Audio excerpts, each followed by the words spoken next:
Hey, what's up guys, Chris Connor here and welcome to a brand new Creative Visuals tutorial. Today we're gonna take a look at how to create an awesome sci-fi looking repulsor flamethrower effect from the future. So let's take a look at the clip.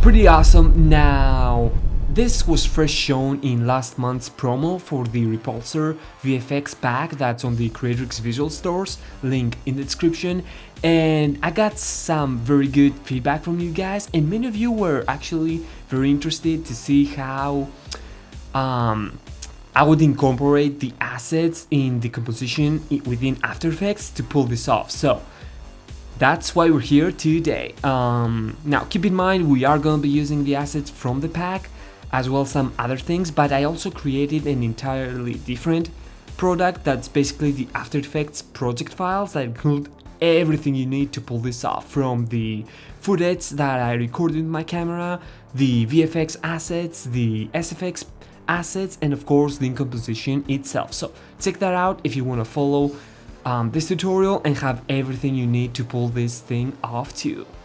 So with that said, fire up After Effects and let's get started. So here we are within the After Effects project files, and let me just bring up the actual folder.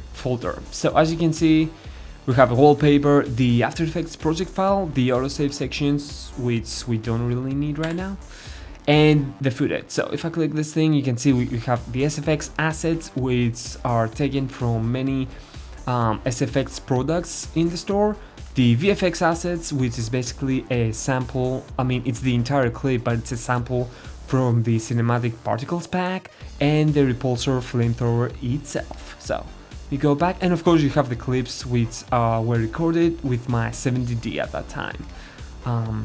Okay, so let me close this and back to our After Effects project. So this is my final composition. So as you can see, I have the VFX composition, the SFX composition, and then just an extra effect here. I just want to boost the contrast a bit because I thought it was a bit dim when I last saw it. So let me take you guys through the entire project, and then we're gonna trail back to the beginning and we're basically gonna see all the steps that you need to do in order to pull this off. So I'm gonna actually do a quick preview right now just to show you what After Effects is previewing without just seeing the final render. So I'm just gonna press play here.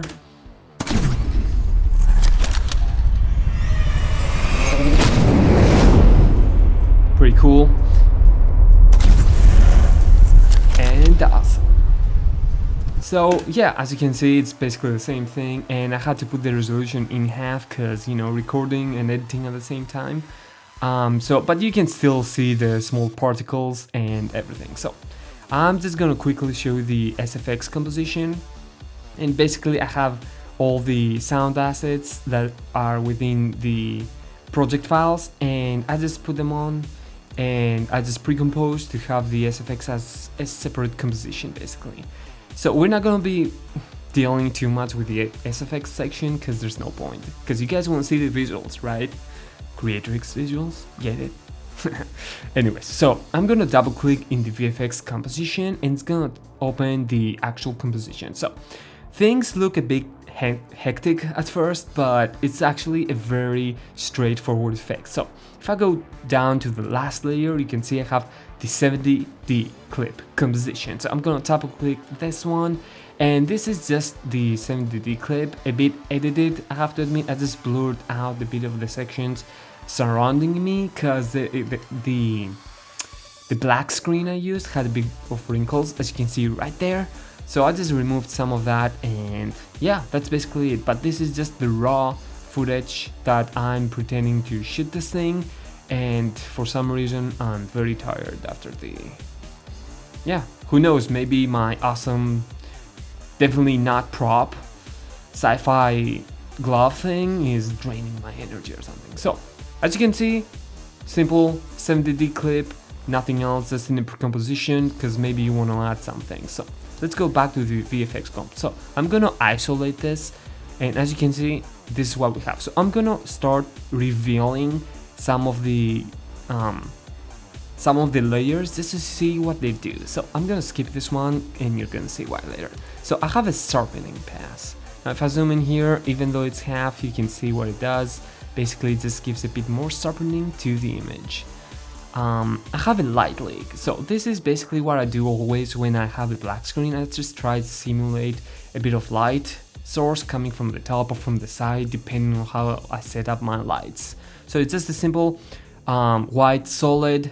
If I press F, you can see I have a mask and I just have it feathered. Settings on screen, because if you put normal, you know what happens. Oh, light leak. Screen, if I put it on normal, it just doesn't look the same. So I'm just screen, awesome. Then I have an initial contrast grade, because as you can see, and this is basically, I did this because I want to make it start looking like the way I imagined it, even though you can call this like primary color grade and not the finished and final color grade, but depending on the visual assets that you use, you either will need to do some color grading before those assets are applied in your footage, or just do everything in after every layer basically. So, but very straightforward. I just have a hue and saturation effect. I have a levels adjustment, just, you know, boosting up a bit of the highlights and the shadows, and I just have an overall curves adjustment just to push the blues down and make that yellow looking tint. With that done, let's move on. Now, these are the cinematic particles effect, and as you can see, I have the very small and detailed particles flying around just to fill up the entire scene a bit more.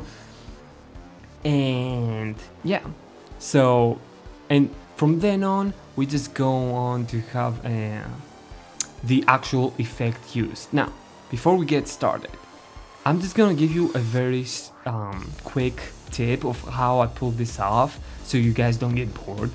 So if I scroll through, you can see I have my VFX, the Pyro VFX turned off, but basically I shot myself with this glove thing and it provided the perfect track for a null prop to actually track just the glove and then create a null object and make all the VFX assets follow the exact position of the hand. Now, of course, if you just have your own hand and not a sci-fi prop, you can still do that. That's awesome. Maybe, you know, if you're a magician or something in your short film. But basically, this helped a bit to track as it was a smaller track area. But anyways, I'm rambling on. So let me show you guys what this means. So I have a null object, as you can see. So what I did with this null object is that I went right on the moment where I fire up, which is pitch down right there, and I start tracking forward until the last moment where I am supposedly stopping the weapon. So I tracked this exact section with a null object, and then I applied that track by creating layer, new, null object, and then applying the track data to that null object. And I'm pretty sure you guys know how to do this, but in case you don't, basically if you right click and select track motion, it takes you on a new tab, and then you select your track point and what you want to track within your clip.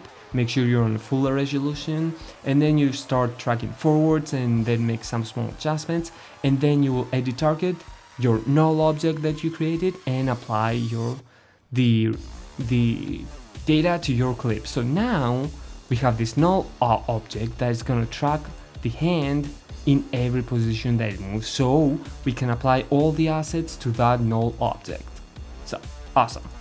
Now let me start by revealing the next asset, VFX effects layers, and explain to you guys why we created those and what they serve in terms of imagery to pull the effect off. So first off, we have an exposure effect. And let me turn this off, and it's just an overall exposure effect just to give a bit of light flickering in the entire scene, since there's a huge flame thing happening, right? So it's just an adjustment layer. I just right click exposure, setting on screen just to affect the light areas, and then I have a curves adjustment, and as you can see I manipulate the red and blue colors just to give an overall warm tone to the image since it's a flame.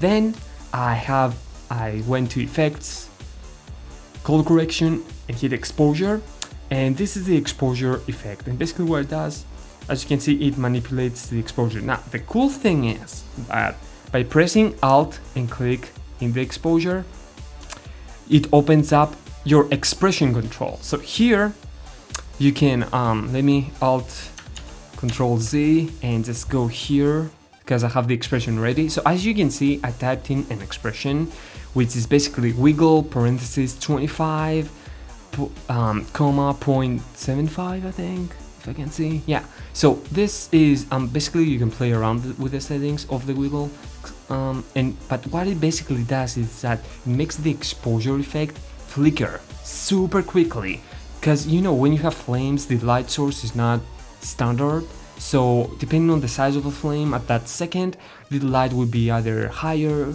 or lower, and it will just flicker around the scene when there's a flame. So this is what this effect is trying to simulate. So exposure, I'll click on the exposure little thingy, and then you'll have this awesome effect. So moving on, I have a distortion effect, and as you can see, what it does is basically create an awesome distortion field where that flame is happening, because you know flame, heat, that awesome stuff. Now I used Video Copilot's heat distortion because it's very quick and has awesome results, but you don't have to use this one. If you guys look up a heat distortion effect in YouTube, I'm pretty sure you're gonna find a tutorial of how to do it within After Effects, but it will take you quite some time, and this is not really the purpose of this tutorial. So, but keep in mind that putting a distortion layer is gonna do a lot of things for your effect, because it's heat, you know, it just generates a lot of stuff. Now then I have a flare effect, and this is very straightforward. So as you can see, let me put this on back to half so we have a bit more detail. So I just have an optical flare, and I parent it to the null object that we had before. So the flare itself tracks the ignition point from the prop, and it just gives a very good like starting point from where the flame is originating. So basically just created black solid, clipped on the optical flares effect, choose a cool, you know, bluish tone of flare because blue equals sci-fi, and tracked it back to the null, so it just folds it and makes it, you know, stick to this ignition little area thingy. So then I have two flash effects, which basically it really just stands for a white solid, and it's just on the beginning here.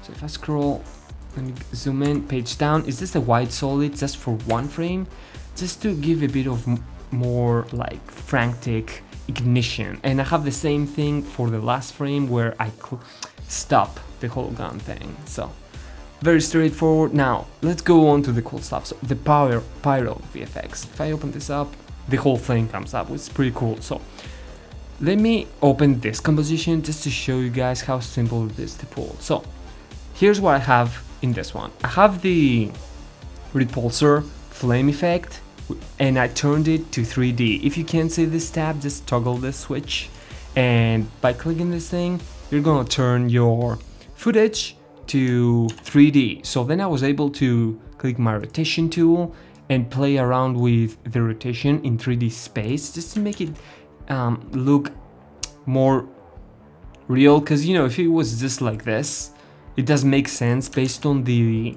orientation of my hand, right? So that's why I turned it on to 3D and turned it sideways so it matches the footage. And basically you always have to do those things with assets, just trying to make it look like it fits the actual place.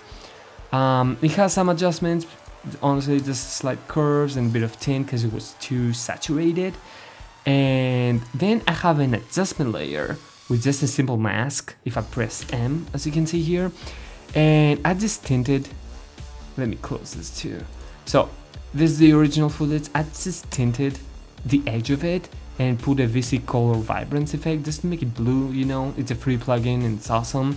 Just to make the ignition point blue as something similar that you see when you ignite your lighter, for example. You know, the bottom part is blue and then the flame is orange/red. So both of those things, actually the repulsor flame effect is then parented to the null object. So clicking this little thing, you just point it to the null, and then the flame itself, it follows the track of the null. And since if I go back to my VFX comp, this null sticks perfectly to the glove, the flame will move based on the movement of the hand itself, which helps sell the effect a ton. Now as you can see here, I also put some other effects on the composition of the fire effect. So I put 2 glow effects, because you know, fire, light, awesome. I don't know, I usually, when it comes to explosions or fire elements, I always put some glow effects just to make them a bit more alive and fearsome, if I can say that. Then a simple hue and saturation just to move the entire color scheme towards the red, because it was a bit yellowish from the start, see? And then I just want to put them more on the red side of things. And then as a final thing, I have a vignette just to darken the entire environment and just really signify that the light just comes from the top and everything is just darkness, basically. And then I have my final grade, if I open this one up, and it makes everything look cool. Now, if I scroll down, do you remember this one, the hand exposure effect that we left on at the beginning? So if I turn this one on, it's basically the exact same thing as the exposure layer that we did, but there's a difference. I created a mask by selecting my pen tool and drawing a mask, because I wanted to have a second exposure effect that just affects the side of the face and the hand, because you know, if the fire goes off this way, then these areas would be lit more if it was real. So I just wanted to create a second exposure effect to just light those specific areas, and I just copy pasted the exact same effects: curve adjustment to adjust the color scheme, and then the exposure with a cool wiggle expression to make it flicker really fast. And that's it. So just to wrap up, we have the exposure effects to make the whole scene flicker really quickly in terms of exposure, because we have an element that emits light extremely fast. We have the